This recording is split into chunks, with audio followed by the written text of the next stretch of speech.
రేవంత్ రెడ్డి ఎంత క్రిమినల్ మీకు ఒక ఎగ్జాంపుల్ చెప్తా. రాజగోపాల్ రెడ్డి తెలంగాణ ఉద్యమకారుడు.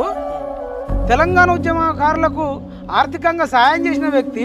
ఉస్మానియా యూనివర్సిటీ నుంచి ఢిల్లీకి వెళ్తే వాళ్ళకు బస్సులు పెట్టిన వ్యక్తి. అక్కడ షెల్టర్ ఢిల్లీలో తెలంగాణ ఉస్మానియా యూనివర్సిటీ విద్యార్థులకు షెల్టర్ ఇచ్చిన వ్యక్తి. అన్నం పెట్టిన వ్యక్తి. లక్షల మందికి ఆర్థిక సాయం చేసిన వ్యక్తి. ఆడవాళ్లకు ఒంటరి మహిళలకు జనగామలో 13 కోట్లు పెట్టి 10 ఎకరాల్లో ఆశ్రయం కట్టించిన వ్యక్తి. భువనగిరి ఏరియా నల్గొండ ఏరియా అటు పోతే కొన్ని వందల వేల బోర్లు వేపించి దాహం తీర్చిన వ్యక్తిని నమస్తే తెలంగాణకు ఊపిరి పోస్తే ఆ నమస్తే తెలంగాణకు 3 కోట్లు ఇచ్చిన నికార్సైన తెలంగాణ ఉద్యమకారుడు లోక్సభలో తెలంగాణ రావాలని మాట్లాడి సోనియా గాంధీని ఒప్పించిన వ్యక్తిని నువ్వు బీజేపీ నుంచి కాంగ్రెస్కి రా, నీకు మంత్రి పదవి ఇస్తాం అని మాయమాటలు చెప్పి నన్ను వాడుకొని మళ్ళీ చామల కిరణ్ కుమార్ రెడ్డిని భువనగిరిలో ఎంపీని చెయ్యు, నీకు మంత్రి పదవి ఇస్తా అని చెప్పి నన్ను వాడుకొని మోసం చేసిండినా.